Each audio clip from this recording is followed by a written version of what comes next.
Hello one and all, I am back once again for my fourth video on the cut content of Arifureta, this time covering Volume 4. Or, more correctly, covering the first half of Volume 4, because, yeah, Hajime is reuniting with his classmates. That's a video all on its own. The amount they cut out from that is just absolutely freaking insane. Just some of the changes they made were just utterly idiotic. Like, for one thing, Hajime was not stupid enough to bring a 4-year-old child into the labyrinth. He's just not that crazy. So yeah, like I said, this can be a whole separate video. Hopefully you won't wait too long. If all goes well, I'll have that up probably sometime next week. No show and jumps, that clears up my schedule a little bit. Oh, and so the second thing, my reaction video to the OVAs have been taken down. I really fought on that, like, super hard. I flipped the images, I blurred the video, I did as much as I could, but for whatever reason, Arifureta is just super strict about taking down the reaction videos. I mean, I've done reaction videos for a lot of different series, and Arifureta is the most challenging one I've ever had to face. My reaction videos were taken down within a few days, no matter how much I blurred the image or whatever else I did. When Season 2 comes out, whenever that is, I heard July, but I can't seem to find a source on that. I won't do full reaction videos. I'll just do like a mixed bag video, 20-30 second highlights, reactions, like, oh my god, it's him, or whatever. Plus a review, plus just talking about whatever was cut out of the light novel. Alright, so let's get into this. So we start with a very long line to get into the Furin city-state inspection, making sure there's nothing illegal being transported into the city or whatnot. And then they all start to fear for their lives as a giant black monster barrels towards them at a speed they cannot even fathom.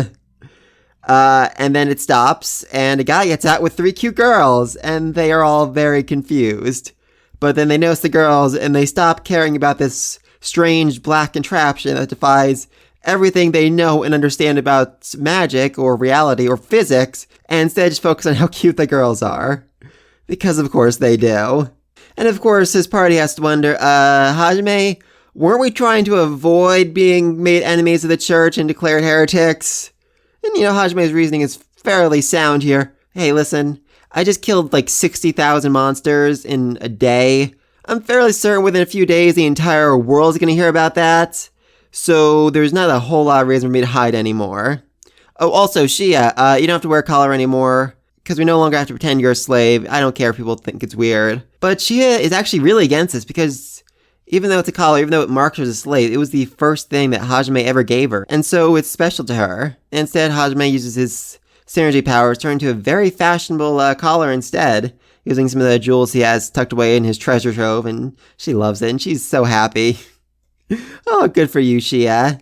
It's then at this point the flirting has really started to take off a very arrogant, very rich man who's waiting in line a few steps ahead of Hajime and the rest of them. And then he's looking around and he realizes, wait a minute, that guy's girls are cuter than my slaves. I should go make them my slaves. So he goes up to propose that to Shia and the rest of them. And as soon as he lays a hand on Shia, he is thrown 30 meters away, hits the ground, and then continues to slide for another 10 meters. Yeah, you do not want to touch anything that belongs to Hajime. That includes his girls. I think he somehow survives this because it doesn't actually say Hajime's, under arrest for murder here. Though his justification when the guards come out is pretty freaking hilarious. Did you not see that man? He attempted to rape my companion. How can we travel to your fair city if we have to deal with rapists? Surely we must be allowed to defend ourselves from such awful, awful men. Oh, I love you, Hajime. And she is so cute, the guards believe that almost instantly. And she's also like super happy that Hajime would defend her honor like that. So overall, it's a very good time for Shia. Though at this point, the guards are like, wait a minute, you're Hajime! The guildmaster wants to talk to you! So they get to skip the line, and they just go straight to the guild, where Il was waiting for them, and he's so happy Will's alive. And turns out he actually sent spies to follow Hajime. They did not do a very good job. Hajime was just so fast in his motorcycle and his car that the spies lost track of him as soon as he left the town. And he only managed to make it to the lakeside city as Hajime was finishing up his massacre of the thousands and thousands of monsters. So, Ilwa has a fairly good understanding of what's going on, of how strong Hajime really is. And he's still willing to help him. He still makes the status plates that Hajime requested way back when, before this quest started. And the levels are fairly interesting. First off, we have Yui, who is classified as a divine priestess and is 323 years old. So we finally get a confirmation on that. That was, I think, Hajime's guess, since she said she was sealed away for 300 years. And she looked to be in at least her 20s before that happened. So she spent over 10 times her lifespan sealed away underground. I'm amazed she's not crazier. And her skills are actually not all that impressive. For comparison's sake, when Hajime first came to this world, all of his stats were level 10. All his Kalki stats were about 100s. In terms of strength, she's just slightly stronger than Kalki was back then. And in terms of endurance, she's only 300s.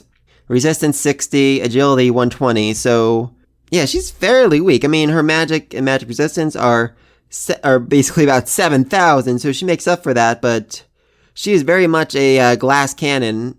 And we have actually seen that quite a bit when in battles. Hajime has to basically carry her around to make sure she doesn't get hit by an attack and, die. So, very interesting stats.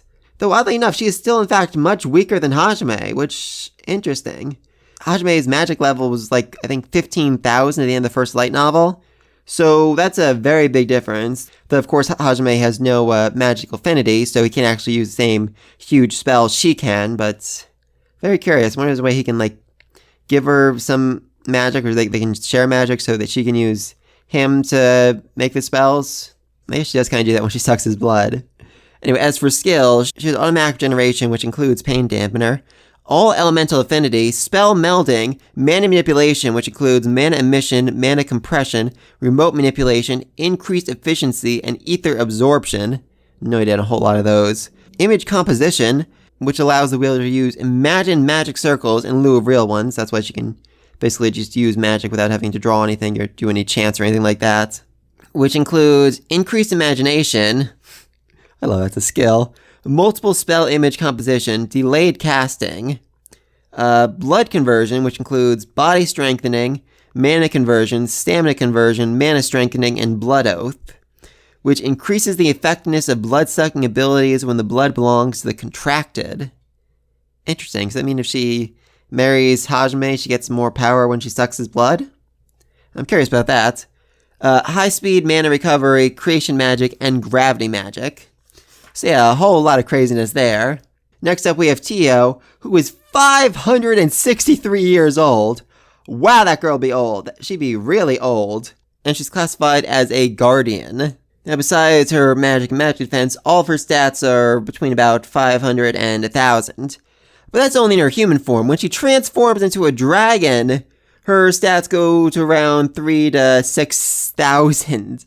So yeah, very big difference there. That makes her way, way, way more powerful. And honestly gets her fairly close to Hajime. I mean, all of his stats are between 10 and 15,000, but she's fairly close to that. As for her skills, she has Dragonification, which I guess turns her into a dragon, including Dragon Scales, Mana Efficiency Up, Physical Stats Increase, Dragonic Roar 2, which allows the wielder to use their Dragon Breath while outside dragon form, Wind Veil, which wraps the wielder in armor of wind while draconified, aiding their flight speed, Pain Conversion, a truly wonderful skill. It is proof the wielders open the door to a new world. Come, partake of this wonderful sensation. Okay, I'm just going to leave that alone because I don't want to think about that anymore. Mana Manipulation, which includes Mana Emission, Mana Compression. Fire Resistance, which includes decreased mana consumption, increased efficiency, increased duration. Wind Resistance, which includes decreased mana consumption, increased efficiency, increased duration, and Spell Melding. So yeah, she's fairly powerful and fairly well put together. And finally, we have Shia, who might actually be the most interesting person here because of her level. Yui's level 75, Tio's level 89. She is only level 40. She hasn't reached half of her maximum potential. And yet, by using her body strengthening magic, she can raise her stats to over 6,000. Yeah, that's terrifying. Basically works by with every 1 point of magic she decreases, her other stats increase by 2 points. I think it's all her stats. It might just be one stat at a time, but either way, that's terrifying. It also means if she reaches level 80, if she doubles her magic, then her stats would reach 12,000. She could essentially be stronger than Hajime. That means she has almost more potential than Hajime does right now. Wow, that's terrifying. Though, of course, reaching that level isn't easy. I mean, Tio is only level 89 after 500 years of training. I mean, you always kind of think she's level 75 after only, like, 23 years of training, arguably. Curious about that, but yeah, so very, very interested in seeing what happens with Shia as this series moves forward. Oh yeah, Shia's powers are also Future Sight, which includes automatic activation. That's when her powers activate when she's about to be killed. Branching Paths, which I guess you can see alternate timelines, cool. Manipulation, which includes body strengthening, partial strengthening, conversion efficiency 2, increased concentration, as well as gravity magic, which she uses to make her hammer way heavier the more mana she puts into it. We also get to see Hajime's classmates and what their skill levels currently are. For Kalki, all of his stats are currently 880, and his level is 75, so he's probably going to reach about 1,000 by the time he maxes out his potential. Please remember, Hajime is currently at about 10,000 in all of his stats, so yeah, you're not even close to being a match for him. Shizuku's stats are about 400 to 500 more or less, except for her agility, which is over 1,000, which, yeah, makes a lot of sense for her. I'd say in a fight between her and Kalki, she probably would win. Probably. And as for Sweet Dear Cory, oh, she's gotten strong. She's gotten very strong. Her stats are mostly between 2 and 400, but her magic and magic defense are over 1,000. They're at 1,380, so yeah, she might actually have a chance to beat Kalki. Probably not. I'm sure she could trick him. Kalki's not that smart. And as for her skills, she has worked these things to the max. So she has Recover Magic Affinity with improved proficiency, increased casting speed, image sublimation, piercing spells, AoE proficiency, remote healing, improved status effect, recovered mana consumption, improved mana efficiency, chain casting, multicasting, spell retention, effect multiplication, as well as light magic affinity with speed casting, improved proficiency, increased spell duration, chain casting, multicasting, spell retention, high speed mana recovery, and meditation, as well as language comprehension. So yeah, she's trained herself to the point where she is a serious powerhouse.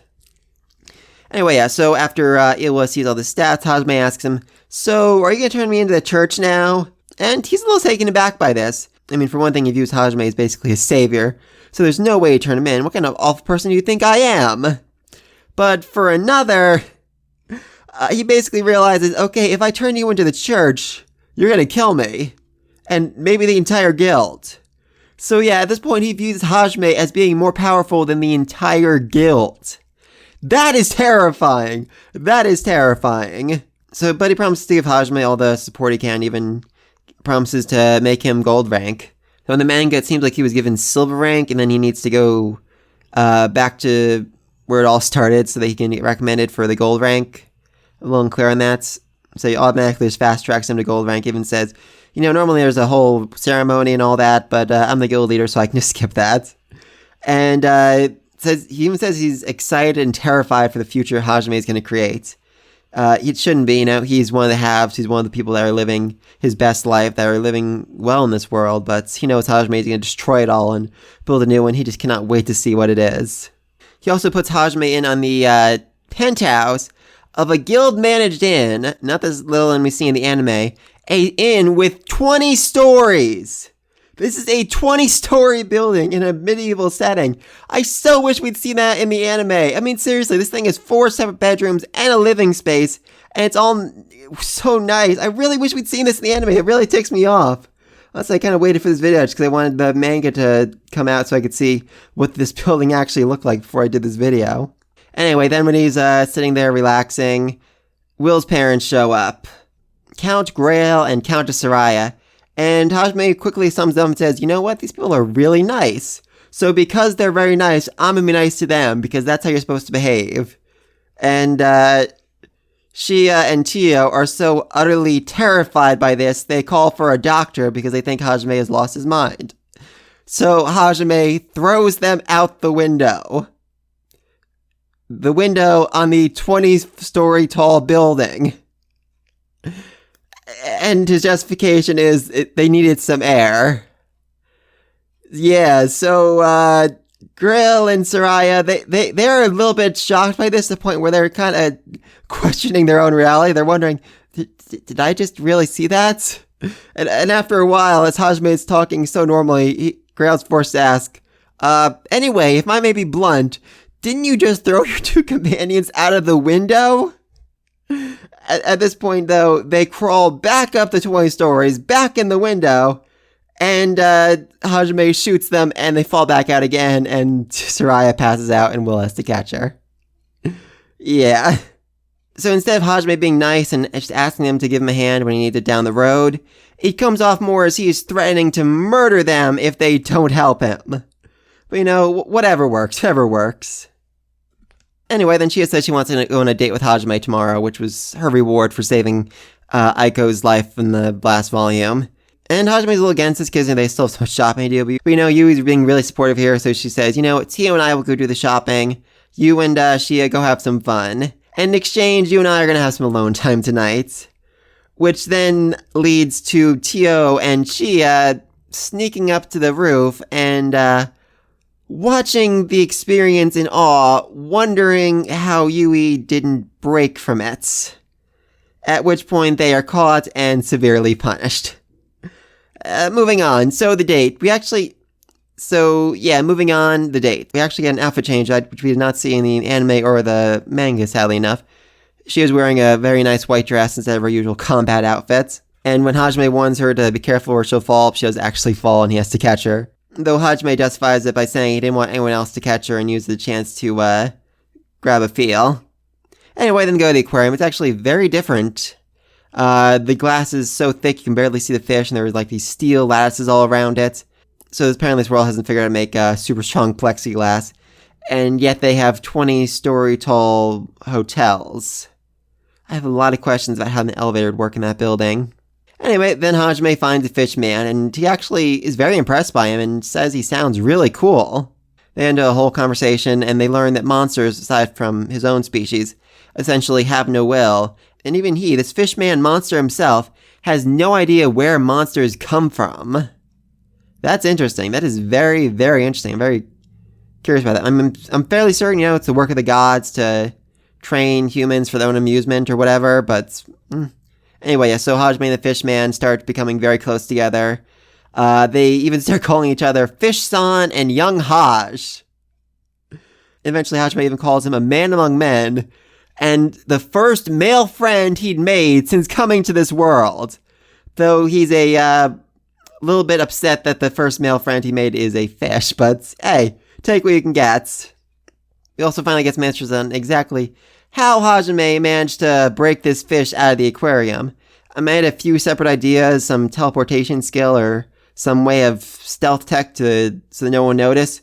No, that's not what he does. Instead, he leaves the aquarium, sends his drone in to attack it. It destroys the cage holding Fish-san in, catches him in a net, and he flies away, shooting at the guards as he does it. Yeah, okay. So that is by no means subtle. Interesting, very interesting. Though also interesting is Fish-san makes no mention of Mui whatsoever, which is certainly a weird detail the anime added in. They find out Mui from the fish man. Curious about that. Anyway, then we flash over to Tio and Yui as they're talking about Shia, and Yui's just so impressed by Shia. She's always serious, always doing her best, and how, she's fine with Shia loving Hajime because she also knows that Shia loves her just as much as she loves him. And as Yui says, she's the only one who will be truly special to Hajime. And if anyone else wants a position, they are welcome to try and take it from her. And at this point, even Tio is a little turned on by just how amazingly sexy Yui's looks right here, which I love. Anyway, this moment is interrupted by a exploding wall, a demolished building, and a dozen flying corpses. As Hajime walks out of the rubble, he explains them. Well, one thing led to another, and we ended up destroying an underground slavery ring. So yeah, light novel had things spaced out a little differently. No mention of the slavery ring or Mew or anything before Hajime burst through the wall and explained that they're taking out an underground slavery ring. Oh, I love that. Anyway, then we flash back to when Hajime first found out about Mui. His sense perception went off, and he decides to go and save her because he's trying to act less lonely, like good old Aiko-sensei told him to do, which is very nice, But even though he's saying that, she still acts first before he even has a chance to, running to try and save the girl, which I really liked. And he actually gets in the sewer just by literally putting a hole in the street. I have to imagine people be a little curious about that. I know he covers it up, but people see like a guy disappearing into the middle of the street and then having no remnant left of it. I have to wonder what they think about that. Anyway, then they find Miyu, who Hajime guesses is about 3 or 4 years old, and the light novel describes her as a Dagon beastman. Which, not gonna lie, when I first read that, I misread it as dragon. I'm like, oh, Miyu is a dragon? I bet she's some relation to Tio. What's the difference between the Dragonborn and the Dragon Beastman? Oh, I'm so curious about this. What the history is. And like 3-4 pages later, I'm like, oh, wait a minute. There's no R there. That says Dagon, dragon. And I felt very silly. I'm very sorry. Anyway, it turns out they are a protected species because about 70% of the marine produce comes from them. So they're protected against racism, which is just so utterly, utterly stupid. I know there's a lot of hypocrisy in most religions, but seriously, this one is just insane. And their religion basically says the beastmen aren't loved by God, so you're free to do whatever the heck you want to them. Except for the ones who are actually useful to us, because we like having our tuna. I have to imagine that the people who actually live close to the Dagons, who live close to the coast and have regular encounters with them, have to at some point realize, you know what, the church is probably corrupt and evil. Oof. Anyway, then Miyu wakes up and she and Hajime just kind of stare at each other for several very long minutes before she is like, what the freak are you doing? They're basically both too stubborn to look away, and I really like that. I honestly wouldn't mind if the anime was just like 5 straight minutes of these two staring at each other. That would have been very interesting.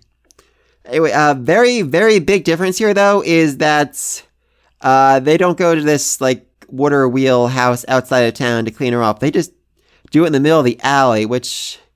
yeah, I'm kind of glad they changed that. And the manga basically skips the bath completely. They show a warm bathtub and then, hey, Miyu's clean, yay! Which I'm happy about, because as I said in the OVA, oh, please do not loo the lolly.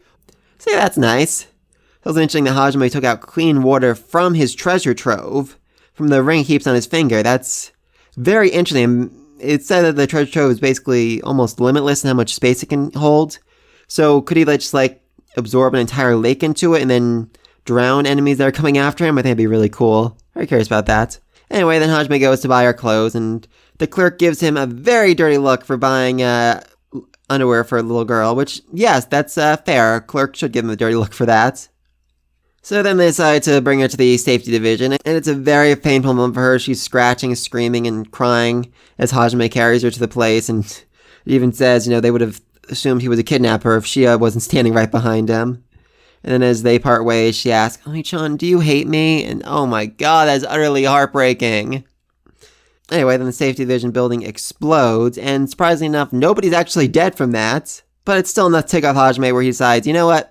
We're going to destroy this entire organization. So they go to the meeting point, which was basically an ambush, and they killed/tortured everyone who was there to find out about their hideouts. And if they've teamed up again with Yui and Tio, they decide to go their separate ways. She and Tio go to their headquarters, a giant 10-story tall building, far from the prying eyes of authorities, which is the headquarters of Friedhof, the managers of the slave trade. And as the leader, Hansen, is screaming his head off, he puts a 5 million Luda bounty on the head of every last one of them for, killing all his men. At which point, she busts in, breaks his heavy door, and chops off his arm. And as Tio is burning the entire building away in black flames, she puts her hammer on the man's stomach and says, every time you don't answer, I'll make this heavier till your organs turn to mush. And so eventually they get the answer out of him, and then she crushes the man. And Tio, she's a little turned on by that, which that's kind of terrifying, but it makes a lot of sense for her. Meanwhile, Yu and Hajime manage to find the place where the auction is being held. It's actually a closed-down museum. A whole lot of questions about that, but I'll get back to that. And as it turns out, it is legal to buy heretics and criminals as they have turned against God and no longer offered his protection. Which just sounds just so overwhelmingly corrupt. I mean, seriously. At that point, anyone in the church can basically turn someone into a slave, take away all their rights by saying, oh, this person turned against God, therefore God isn't protecting them anymore, which, Jesus Christ. I am very much hoping that at some point Hajime just destroys the entire religion. Kills the Pope, all the archbishops, everything, let's bring an end to this whole religion right here and now. So heretic Shrimmel is not protected, but given that they find a bunch of kids in a cage, it's very obvious that this is an illegal auction, and even the church would condemn it. The kids are very happy to be saved. This does alert the guard, and he comes running to try and kill Hajime. Yeah, he doesn't last very long, as the light novel describes, a wet crunching sound as his head is slammed into the ground, which certainly terrifies the kids a little bit, but hey, he's their savior, so why not? And I'm just really interested in this one kid, an 8-year-old boy, comes out and says they tried to protect Miui, but he couldn't. And Hajime is just amazed by this kid's tenacity. Even though he's just a kid, even though he's in the same situation, he was still trying to protect a little girl, even though she was a beast man, and the religion basically says that they are monsters who should be killed on sight. So Hajime ruffles his hair and says, if you get stronger, next time you can save everyone. And the kid curls his fingers into fists, and you see a new sparkle in his eyes. I have so many questions about this kid. Seriously, he was just saved by the equivalent of a demigod at this point, and told that he can become strong enough to save everyone. What is his life after this? I just see him training every day, joining the Adventurers Guild, just becoming stronger and stronger, reaching gold rank by the time he's 18. I want a whole spin-off just of this boy's life. I'm so curious about it. So he sends the kids out through a hole with Yui that they're going to meet up with a safe division, because he's actually been telling Iwa all about this, because he sent him a telepathy stone. I really love how he sent it to him. Hajime crossed paths with a random adventurer, showed off his status play, and when he realized that Hajime was gold rank, he basically got on his hands and knees and was more than happy to help Hajime with whatever he wanted. So, yeah, being gold rank definitely comes with advantages. The telepathy stone he sent is only one-sided, so Hajime just keeps saying it to Iwa, hey, listen, I'm gonna go destroy Friedhof, the slave organization. I demolished quite a few buildings. I'm currently taking out the leaders. Okay, I'll keep you updated. Oh god, Iwa must have been so very, very angry. Anyway, yeah, so then we actually get to the auction, and there are 100 buyers in masks. They all have signs that no one can hear their voice, that no words can be heard, and it seems fairly likely Hajime killed every last person in this building, and I just have a whole lot of questions about that, simply because these are 100 of the world's, richest people. Sure, most of them probably in the underground, so not too surprised they're buying people, but others, they're wearing the masks for a reason. They're probably nobles and high-ranking members of the church. I feel like the whole power balance of the underground world would change if 100 of these people just died. Plus, if they're nobles or whatnot, that could lead to a whole lot of people seeking revenge against Hajime, for killing nobles, for killing royals, essentially. Very curious about that. But they definitely all do deserve to die, because then we see Miui, and, of course, because these people are awful, she's completely naked and shackled. And the only thing she has is the eye patch that she is still clutching in her hand. It's just so utterly heartbreaking. She's wondering, did I do something bad? Do they hate me? All she wants right now is a chance to see them again so she can apologize, that they won't hate her anymore. And oh my god, that's heartbreaking. It gets even worse, though, as the head of the auction starts openly insulting her, trying to get her to move, so they don't think she's sick. Though then Hajime shows up and jumps on top of him, doesn't shoot him because he literally crushes him to death under his boots. Yeah, that's violent. Then 20 armed guards show up to stop Hajime, and they suddenly realize, hey, that one guy just lost his head. Quite literally, as Hajime literally blows off all their heads. And then flies away and bombs the entire building. Which, once again, is an art museum. The light novel even have to say that so much beautiful historic art was destroyed. And I really feel bad about that. Art and history, that's stuff you can't replace, that's stuff that was lost forever. Though I'm very curious about the guy that was allowing this auction to take place, like the museum owner. Just skipping to work the next day, thinking to himself, wow, I made so much money by letting those people rent out the museum. I wonder what I'm going to buy with this. Maybe I'll buy a nice hat. And then he gets there and the entire museum is turned to ash. Oh, at that point, I think the only thing you can do is either kill yourself or fake your death and go start a new life as a poor beggar somewhere else. Then Yui sends out her dragons to destroy the remaining bases. So Hajime actually says he used his drones to make sure only the Friedhof members were killed, which nice. And we get a damage count, which I just absolutely love. 15 buildings destroyed, 30 seriously damaged, 9 completely leveled, 38 dead, 44 mortally wounded, 28 seriously injured, 119 missing. I don't even think that counts the people who are bidding at the auction. And when Il asks Hajime how we can justify all this, he responds, "They pissed me off, so I crushed them. I don't regret it either." And he says all this as he's sharing snacks with Miui as she sits on his lap. Oh my god, I loved it. Though he is able to calm Il down quite a bit when he tells him, alright, listen, just use my name. I'm the gold rank adventurer. My party managed to take out the entire evil organization. That'll make you guys look good and act as a deterrent for other people from doing the same crimes. Because, you know what? Yeah, that makes sense. They actually refer to him as Furin's ultimate weapon, the white-haired flame master, the lady killer. I mean, if an entire slave organization is utterly eviscerated in a single day, you're gonna think twice about joining a life of crime after that. And what's even better, the safety division rules that Hajime acted in self-defense. Yeah, he demolished multiple buildings, killed over 100 people in self-defense, because basically the safety division is a little annoyed that Friedhof bombed one of their buildings. Which, you know, makes a lot of sense. Anyway, then they decide that Tio is too much of a bad influence for Miui, so they lock her up and put her in the closet, and she's very much okay with that, which is just utterly heartbreaking. Anyway, then we flash over to Hajime's classmates, who just cleared out the 89th floor, thanks to their amazing teamwork, and as Corey's healing him, Hayami is shooting her dark gazes, because he's so utterly obsessed with her, it's reached a whole new level of creepy. And then when both the healers are finished, they realize, oh right, we forgot Endo, because he's so utterly forgettable. Which, again, utterly heartbreaking. Speaking of which, Corey is really starting to lose hope, and that there are, only 10 floors left, and they still have yet to find Hajime. She's still holding on hope that he's still alive somehow, some way. And then the train of thought is interrupted as Suzu grabs her from behind. And the boys become quite distracted by this. Though Shizuku decides maybe it's a good thing because it managed to distract Corey. She's no longer thinking that Hajime is almost certainly dead. And as, she's comforting her, everyone's starting to think that Corey and Shizuku are starting to look a little bit too much like lovers, and Kaoki's actually jealous, which is a whole new sensation for him, and I really love that. And from what I've seen in the second half of the light novel, it only gets worse, but we'll talk about that in the next video. And Shizuku even actually has to joke, maybe Hajime actually got stronger than you, and they both just laugh uncontrollably at this, because there's no way Hajime could have gotten that strong. Yes, he did.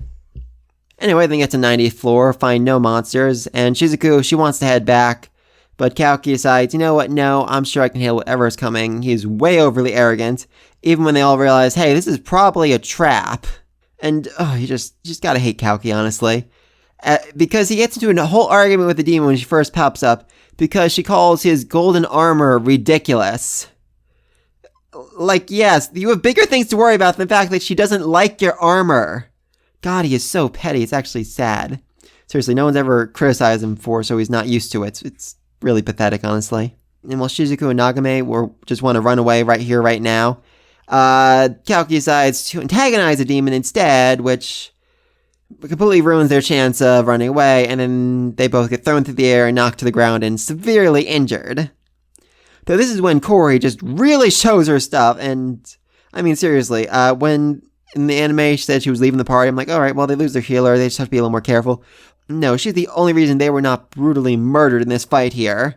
I mean, seriously, she's casting, multiple spells at once, healing people, regenerating wounds, using light to show the monsters, and when she attacks, she uses Sacred Shield, even though she's not a barrier master, and angles them to deflect the attack away from her. And the other healer, Suji, has to comment on her own weakness, how she's utterly incompetent, how there's no way she can stand up to Corey, how she's nowhere near her level. Anyway, then things go from bad to worse. The demon uses Dark Gal to petrify Suzu, and Nomura, the Geomancer, he actually recognizes the spell, and he tries to get them to create a barrier, but there's just not enough time, and when the cat hits Suzu, the barrier is completely obliterated. So Suzu's legs are completely petrified, 2 others are fully petrified, and Nomura's entire left side is petrified. They can cure this, there is a way to cure petrification, but only if you do it quickly enough. As at this point, Shizuku really has to convince Kaoki, hey, we need to get the freak out of here or we are gonna die! And it takes quite a while in the middle of this huge fight before they can finally convince him, alright, we'll back up, we'll run away, I guess. It was only possible, really, because of Eri. She uses her skills in Necromancer, which she's apparently never used before, very dubious about that, to control the already dead chimeras and use them to attack the demon. And the demon's very surprised by this because, she has the full stats of all the students, and she did not know there was a necromancer among them. Lionel actually even says how surprising it is that Eri is able to control these dead demons so easily, even though it's her first time doing it, which just huge red flags. Really do not trust her whatsoever. Anyway, then they run away and hide, and they don't just stop in the middle of a hallway. They actually make a whole room to hide in. Nomura the Geomancer managed to make a entire room inside the walls of the Abyss where they're camping out and hiding so the demon can't find them. Though he lacks the fine control that Hajime would have as a synergist, so it takes him quite a while to get it just right. As for Suzu, she's completely out of blood, and there is no magic that can restore blood, only blood potions. Which I am just so very, very curious about what blood potions are. Are they just fluids that make you replenish blood and they make the body make more blood? Or are they just straight up blood that you take and they absorb into the blood system? Very curious about that.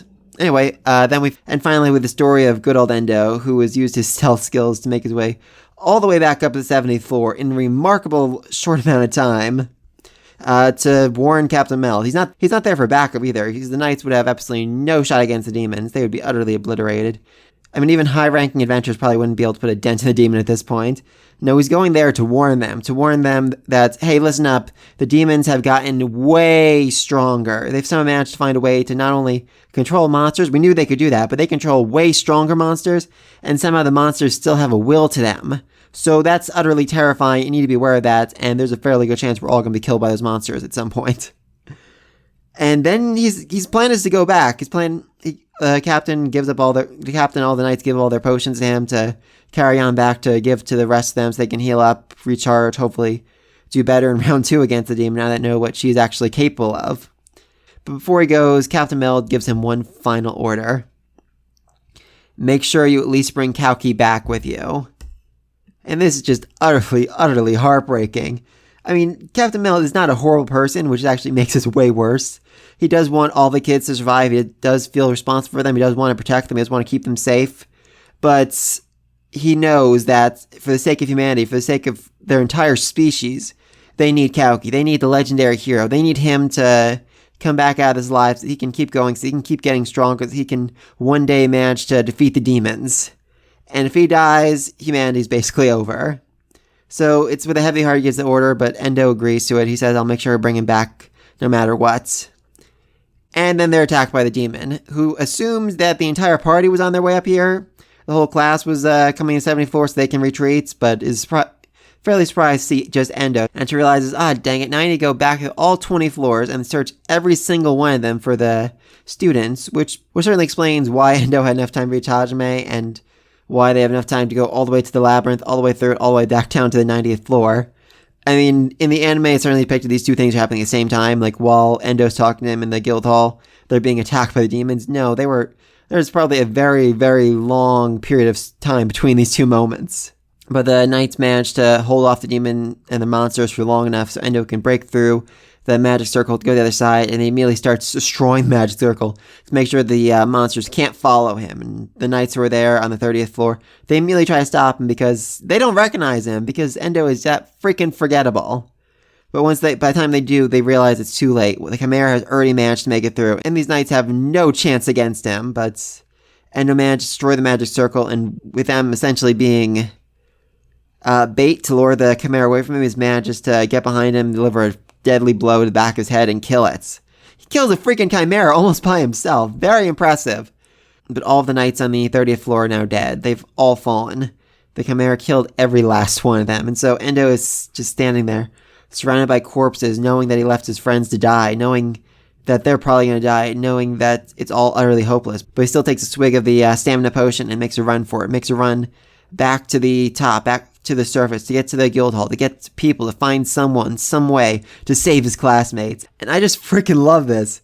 It's such an utter deviation from the story we saw in the anime. In it, just Endo was this pathetic loser. Here we actually see the trials and struggles he's gone through, how much he's pushed himself, what he's been through in order to get to Hajime, in order to get him to go save their classmates.